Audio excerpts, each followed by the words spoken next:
1971 के भारत पाकिस्तान युद्ध पर आधारित इस फिल्म का नाम बॉर्डर है। यह कहानी राजस्थान में भारत पाकिस्तान सीमा पर स्थित लोंगेवाला पोस्ट पर तैनात 124 बहादुर जवानों की है। 4 दिसंबर 1971 की रात पाकिस्तान की टैंक रेजिमेंट इन जवानों पर हमला कर देती है, लेकिन हमारे जवान पूरी रात डटकर मुकाबला करते हैं और पाकिस्तान की सेना को सीमा से बाहर खदेड़ देते हैं। इस तरह यह ऐतिहासिक जीत भारत के नाम दर्ज हो जाती है। फिल्म की शुरुआत मई 1971 में एयरफोर्स बेस के वेस्टर्न सेक्टर से होती है। यहाँ विंग कमांडर बाजवा और उनके साथी जवानों को अभ्यास करते हुए दिखाया जाता है। लैंडिंग के बाद बाजवा को हेडक्वार्टर बुलाया जाता है, जहां उन्हें बताया जाता है कि युद्ध कभी भी शुरू हो सकता है। इसलिए उन्हें राजस्थान के जैसलमेर जाकर एक नया मिनी एयर बेस तैयार करना है और वहां की कमान संभालनी है, हंटर विमान मिग के साथ। इसके बाद सीन बदलता है। पंजाब रेजिमेंट की 23वीं बटालियन की फायरिंग रेंज में मेजर कुलदीप सिंह जवानों को ब्रीफ करते नजर आते हैं। वह बताते हैं कि हालात बिगड़ सकते हैं और उनकी कंपनी को राजस्थान के लिए रवाना होना होगा। इसके बाद मेजर कुलदीप सिंह अपनी कंपनी के साथ बटालियन हेडक्वार्टर पहुंचते हैं। यहां से उन्हें आदेश मिलता है कि अल्फा कंपनी के 120 जवानों के साथ उन्हें लोंगेवाला पोस्ट जाकर वहां तैनात बीएसएफ कंपनी को रिलीव करना है। हालांकि युद्ध के हालात में सीमा पोस्ट पर 120 जवान बहुत कम माने जाते हैं, लेकिन 1965 के युद्ध में दुश्मन सादेवाला पोस्ट पर हमला कर चुका था और इस बार भी वहीं से हमले की आशंका थी। इसी अनुमान के आधार पर इस बार उस इलाके में कुल 600 जवान तैनात किए जाते हैं। मेजर कुलदीप सिंह और जवानों की मांग करते हैं, लेकिन कहा कितने जवान भेजे जाएंगे यह फैसला ऊपर से ही लिया जाता है। इसके बाद मेजर अपनी कंपनी को मूव कराते हैं। इस कंपनी में नायब सूबेदार मथुरादास और सेकंड लेफ्टिनेंट धर्मवीर भी शामिल होते हैं। धर्मवीर के पिता भी सेना में मेजर थे, जो 1965 के युद्ध में शहीद हो गए थे और मेजर कुलदीप सिंह के सीनियर रह चुके थे। आखिरकार अल्फा कंपनी लोंगेवाला पोस्ट पहुंचती है और वहां तैनात बीएसएफ कंपनी को रिलीव कर देती है। लेकिन इस कंपनी के कैप्टन भैरव सिंह और उनके 3 जवानों को आर्मी के साथ ही रुकने का आदेश मिलता है, क्योंकि वे इस इलाके को भली भांति जानते हैं। इसी पोस्ट कैंप में तनोट माता का मंदिर और पानी के लिए एक कुआं भी होता है। कंपनी में कुक भागीराम होते हैं, जो काफी सीनियर है। कुछ देर बाद यहाँ Subedar Ratan Singh 2 anti tank RCL gun लेकर पहुंचते हैं। रतन सिंह भागीराम के पुराने दोस्त भी होते हैं। यह पोस्ट बॉर्डर से लगभग 16 किलोमीटर दूर होती है। बॉर्डर तक जाने के लिए केवल 2 ही रास्ते होते हैं। एक रास्ता पिलर नंबर 635 के पास से और दूसरा पिलर नंबर 638 के पास से। अगली सुबह major Kuldeep Singh, captain Bhairav Singh, 2IC Dharamvir और सूबेदार रतन सिंह बॉर्डर के पास जाते हैं। वहां वे सीमा के उस पार पाकिस्तानी सेना के मोर्चों की हलचल देखते हैं और इलाके की सर्चिंग भी करते हैं। एक शाम धर्मवीर बहुत उदास अकेले बैठे रहते हैं। उन्हें अकेला देखकर कैप्टन भैरव सिंह उनके पास आ जाते हैं। धीरे धीरे दोनों आपस में दिल की बातें करने लगते हैं। धर्मवीर बताते हैं कि वे फौज में नहीं आना चाहते थे, लेकिन उनके पिता ने उनसे वचन ले लिया था कि वे फौज ही ज्वाइन करेंगे। उनके पिता 1965 के युद्ध में शहीद हो गए थे। अब घर पर उनकी मां अकेली रहती है। पिता के जाने के बाद धीरे धीरे उनकी मां की आंखों की रोशनी भी चली गई। इसके बाद कहानी फ्लैशबैक में चली जाती है, जहां धर्मवीर ट्रेनिंग पूरी करके पहली बार घर लौटते हैं। घर पर उनकी मां की देखभाल और घर के कामों में हाथ बंटाने वाली कमो यानी कमला ही होती है। कमला धर्मवीर को बहुत चाहती है और बहुत जल्द दोनों की शादी होने वाली होती है।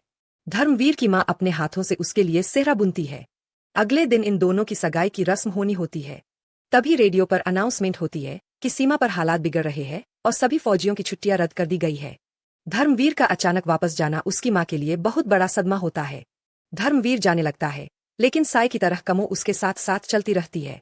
कुछ दूरी के बाद दोनों एक दूसरे की आंखों से ओझल हो जाते हैं और धर्मवीर अपनी यूनिट की ओर रवाना हो जाता है। अब कहानी फिर से प्रेजेंट में लौट आती है। धर्मवीर कहते हैं, मैंने तो अपनी पूरी कहानी बता दी, अब आप भी अपनी कहानी सुनाइए। इसके बाद कैप्टन भैरव सिंह अपनी कहानी सुनाने लगते हैं। वे बताते हैं कि वे पड़ोसी राजवाड़े के बेटे हैं।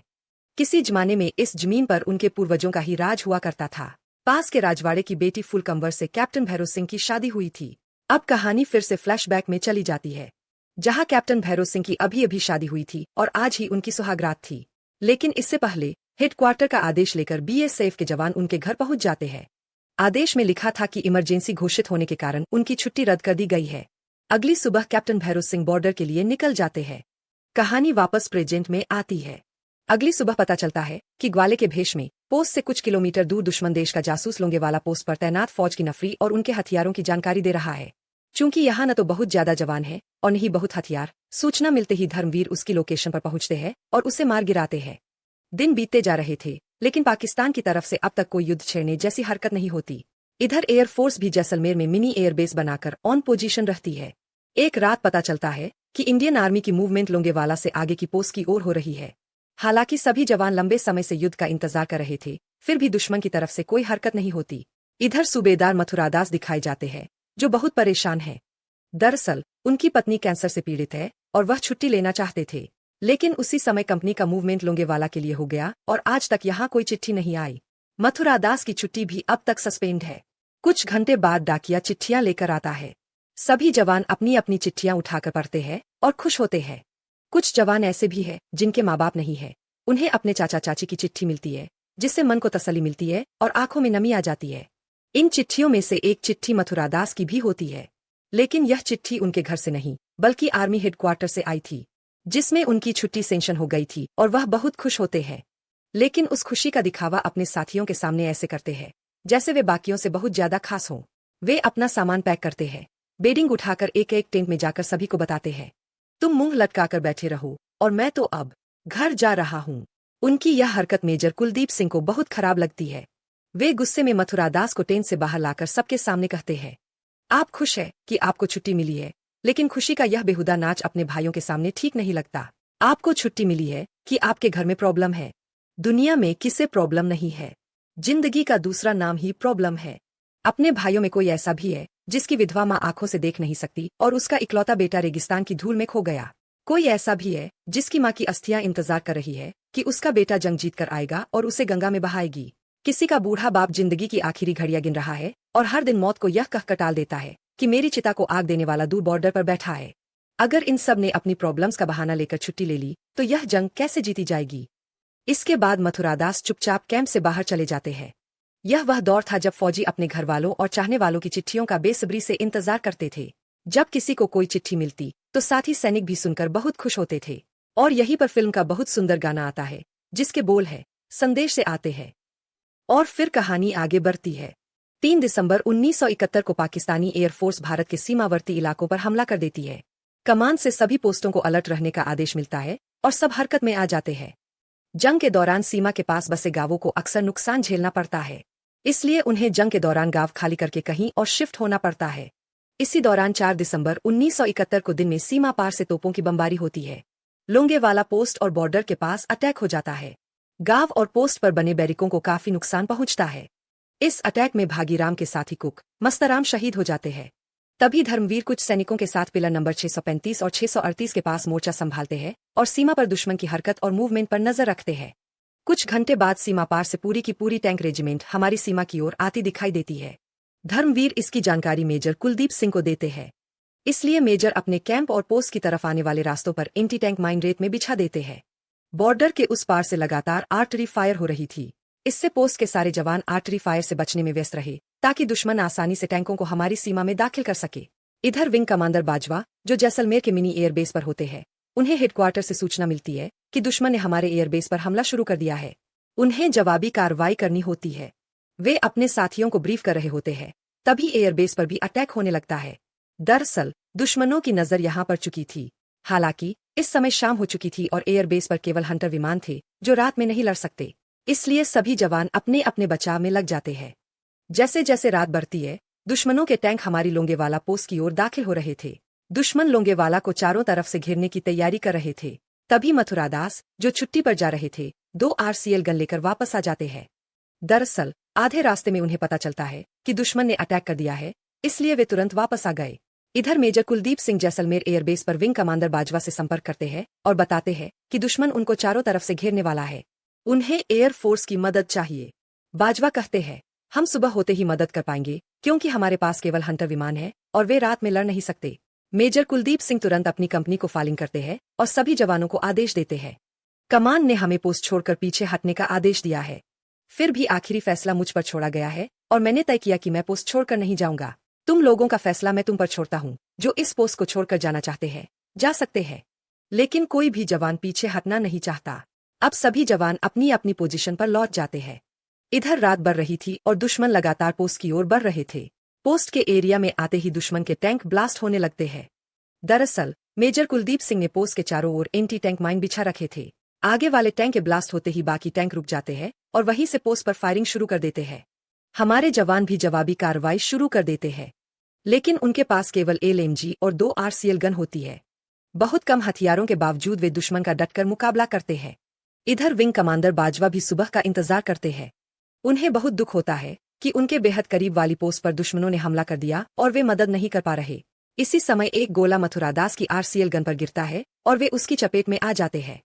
मथुरादास गंभीर रूप से जख्मी हो जाते हैं। कैप्टन भैरव सिंह उन्हें बचाकर अपने पास मोर्चे पर ले आते हैं। सामने से दुश्मन लगातार टैंकों से गोले दागे जा रहे थे और हमारे सैनिक भी शहीद हो रहे थे। इसी बीच भैरव सिंह की एलएमजी की फायरिंग स्प्रिंग खराब हो जाती है। ये देख मथुरादास, जो अभी जख्मी थे, साथी जवानों की एलएमजी से फायरिंग स्प्रिंग लेने जाते हैं। तभी दुश्मन की गोली मथुरादास को लग जाती है और वे भी शहीद हो जाते हैं। उसके बाद एक हमारे जवान भी शहीद होने लगते हैं। हालांकि दुश्मन आगे कदम नहीं बढ़ा पा रहे थे क्योंकि उनके सैनिक भी मारे जा रहे थे। तभी धर्मवीर वायरलेस सेट से पोस्ट पर मैसेज देते हैं कि वे वापस आ रहे हैं और उन्हें कवर फायर चाहिए। करीब 10 जवानों को लेकर धर्मवीर पोस्ट की ओर बढ़ते हैं, लेकिन दुश्मन की नजर उन पर पड़ जाती है और उन पर फायरिंग कर देते हैं, जिससे सभी साथी जवान शहीद हो जाते हैं। सिर्फ धर्मवीर ही मोर्चे तक पहुंच पाते हैं। इसी दौरान एक गोला मोर्चे के पास गिरता है, लेकिन विस्फोट नहीं होता। ये देख रतन सिंह उस गोले को मोर्चे से दूर फेंकते हैं और इसी दौरान वह गोला ब्लास्ट हो जाता है, जिससे रतन सिंह गंभीर रूप से जख्मी हो जाते हैं। जब तक सांस होती है, वे अपने दोस्त भागीराम से कहते हैं, तू सलामत रहे तो मेरे माँ बाप का ध्यान रखना। इस संसार में उनका मेरे सिवा और कोई नहीं है। ये कहते कहते रतन सिंह भी शहीद हो जाते हैं। तभी दुश्मनों का एक गोला एलएमजी चला रहे भैरव सिंह को निशाना बनाता है, जिससे वे बेहोश हो जाते हैं। जब होश आता है तो वे इस गोलीबारी के धुएं में बचते हुए दुश्मनों के टैंकों तक एंटी टैंक माइन लेकर पहुंच जाते हैं और एक टैंक को ब्लास्ट कर देते हैं। इस ब्लास्ट में वे भी शहीद हो जाते हैं। अब दुश्मन सैनिक पोस्ट पर कब्जा करने आगे बढ़ते हैं। हाथों की लड़ाई शुरू होती है। दुश्मन सैनिक बहुत अधिक होते हैं, लेकिन भागकर युद्ध नहीं जीता जाता। हमारे सैनिक अंतिम सांस तक उनका सामना करते हैं। इस दौरान धर्मवीर मोर्चे से बाहर हो जाते हैं और दुश्मनों की गोलियों की चपेट में आकर बेहोश हो जाते हैं। साथ ही दुश्मन के बचे हुए सैनिक भी डर के मारे पीछे हटने लगते हैं। Major Kuldeep Singh covering fire करते हुए धर्मवीर को मोर्चे तक ले आते हैं, लेकिन धर्मवीर बहुत जख्मी हो चुके थे। वे अपनी माँ और माँ के द्वारा बुना हुआ सेहरा याद करते हुए शहीद हो जाते हैं। अब तक हमारे बहुत से सैनिक शहीद हो चुके थे। तभी एक दुश्मन सैनिक, जो हमारी पकड़ में था, बेहोशी से होश में आता है। वह बहुत डरा हुआ होता है, लेकिन मेजर कुलदीप सिंह उसके साथ एक सैनिक जैसा व्यवहार करते हैं, उसे पानी पिलाते हैं और उसका प्लान पूछते हैं। सैनिक ज्यादा कुछ नहीं जानता, लेकिन बताता है कि उनकी फौज का प्लान था सुबह का नाश्ता जैसलमेर में, दोपहर का जोधपुर में और शाम का खाना दिल्ली में। इसके अलावा कुछ नहीं। अभी सूरज निकलने में लगभग 1 घंटा बाकी था। विंग कमांडर बाजवा अपने हंटर विमान लेकर लोंगेवाला की ओर जाने की तैयारी कर रहे थे। इधर दुश्मन एंटी टैंक माइन की परवाह किए बिना पोस्ट पर टैंकों से चढ़ाई करने आगे बढ़ रहे थे। मेजर कुलदीप सिंह उन्हें रोकने के लिए लगातार फायर करते हैं।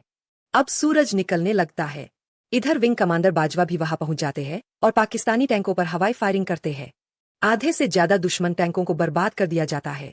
बचे हुए दुश्मन टैंक वापस पाकिस्तानी सीमा की ओर भागने लगते हैं और सिर्फ 120 जवान इस जंग को जीत जाते हैं। इस युद्ध में बहुत से दुश्मन सैनिक भी मारे जाते हैं। मेजर कुलदीप सिंह और हमारे जवान दुश्मन सैनिकों को वहीं पर धार्मिक रीति रिवाज से दफनाते हैं। फिल्म के अंत में बहुत दर्द भरा गाना आता है, मेरे दुश्मन, मेरे भाई, मेरे पड़ोसी। यहीं पर फिल्म समाप्त हो जाती है। सैल्यूट है उन शहीदों को, उन जवानों को, जो हमेशा हमारी मातृभूमि की रक्षा कर रहे हैं। जून 1997 को रिलीज हुई इस फिल्म की IMDb रेटिंग 7.9 है। उम्मीद है यह वीडियो आपको पसंद आया होगा। जय हिंद, जय भारत।